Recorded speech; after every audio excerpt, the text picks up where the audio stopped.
Hey there, hi there, ho there, it's Wispopedia. Today I wanted to compare and contrast some of the differences and similarities between Monster Hunter Rise and Monster Hunter World.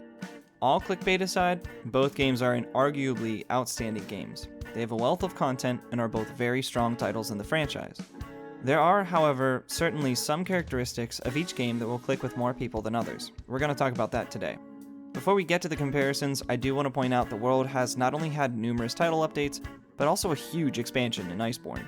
As such, I will be referring to the base game of World before any title updates, before even Deviljho was added. I feel that many people comparing the games right now forget what World was like in its base game. Rise obviously has not had the benefit of years of title updates. It will, however, so I think it's only fair that we compare the games based on their state at release. Here we go. Number 1. Story. Okay, they are both Monster Hunter games. Anyone who plays these games knows that the story isn't necessarily the focus of the games. A lot of folks end up feeling really attached to some characters, but it's not like you're going to be experiencing major character arcs and watching people grow and change and overcome amazing trials. No, instead you're going to have your player character basically be the savior of the village and go a-hunting to save the day. Most often, the story focuses on some natural crazy occurrence that is threatening the lives of the humans in whatever village, and the narrative pull is to figure out what that is, and then ultimately stop the monster responsible. This happened in World, it happened in Iceborne, and it's happening in Rise. I will say, however, that Rise does have in its corner a good explanation for why the hunters hunt. The rampage is threatening the lives of everyone in the village directly. World was a story about expeditions and establishing new civilizations on newly discovered land. In the current world, it makes sense to me that a story with imperialistic themes isn't exactly going to resonate with a lot of people.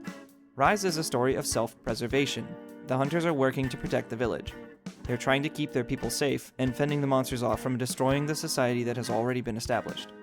I'll say that World may have had a more straightforward and developed story, but the problem with monster intros and multiplayer certainly is a strike against it.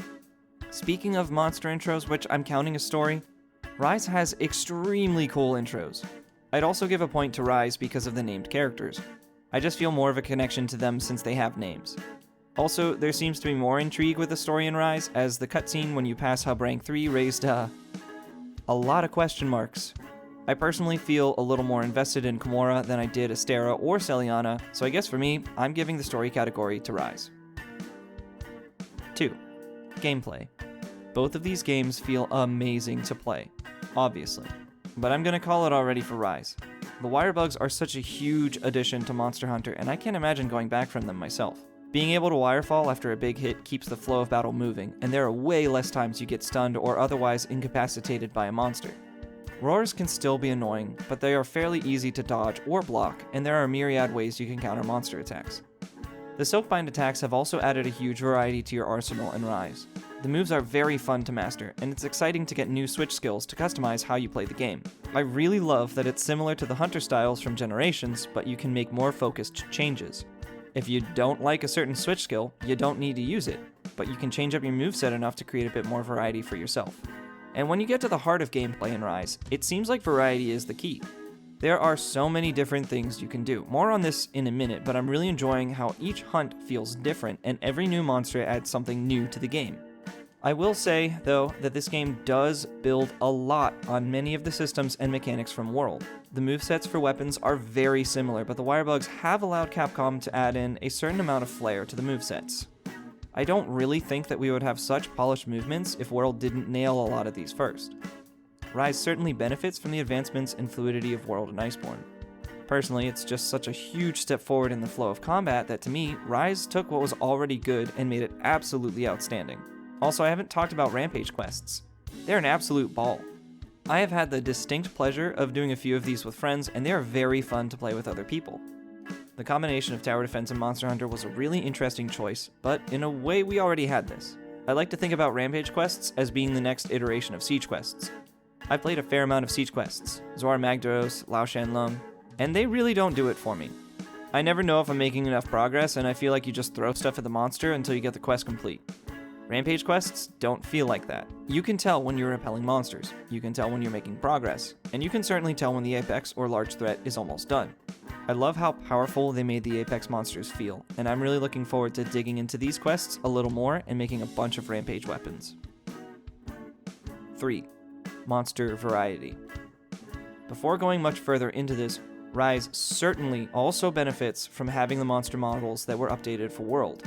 I imagine already having some of the HD models and animations made things easier for Capcom.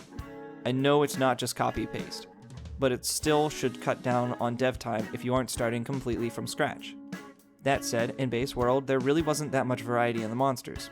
Great Jagras, Puke Puke, Baroth, Geratodus, Tobikadachi, Anjanath, Rathian, Ziziyaku, Palumu, Great Gyros, Radabon, Legiana, Adogadon, Rathalos, Diablos, Kirin, Azora Magdaros, Dodogama, Pink Rathian, Basilgeuse, Lavasiath, Uragon, Azurathalos, Nergigante, Kushala Daura, Black Diablos, Teostra, Valhazak, Xenojiva. When you list it, it is a lot of monsters, but many of them are very similar monsters. I won't list all the monsters in Rise, especially because I haven't gotten to the Elders and I don't want to look them up.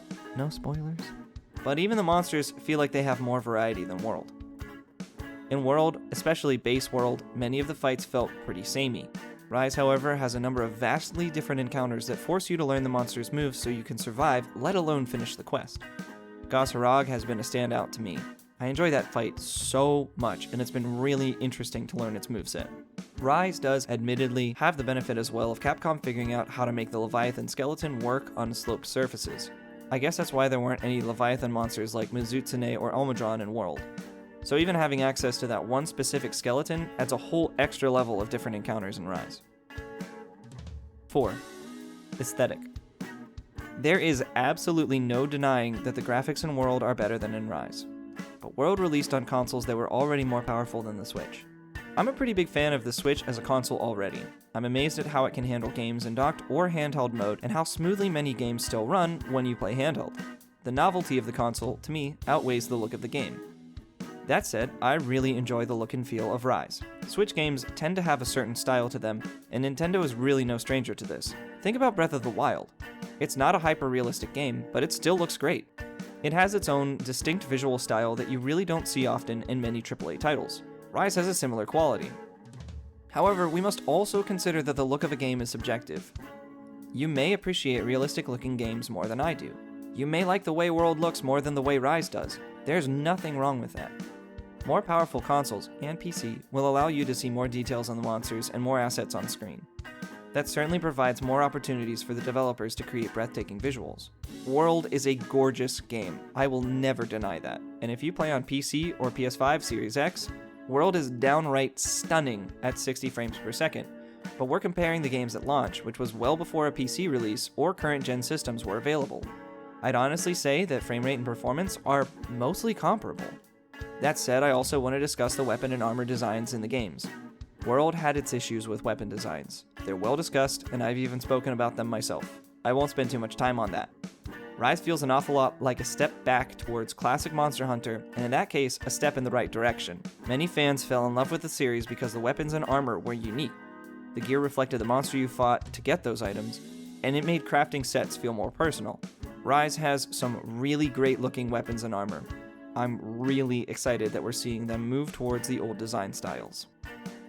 In closing, I loved my time with World. I spent many hours in the game, and I obviously really enjoyed it. It was the first Monster Hunter where I feel like I actually did everything. I played through the game, fought all the DLC monsters, and even slew Fatalis enough times to craft his set and charge blade. There were a lot of creative ideas presented in World, and I hope some of those come to Rise with title updates. It would be really great to get some kind of large siege monster like Safi'jiiva or Kulf Taroth. But I think it's worthwhile to mention, for anyone who is disappointed in the endgame in Rise, that it's getting numerous title updates too. I'm sure the updates will add a lot, and I'm excited to see how it will extend the longevity of the game itself.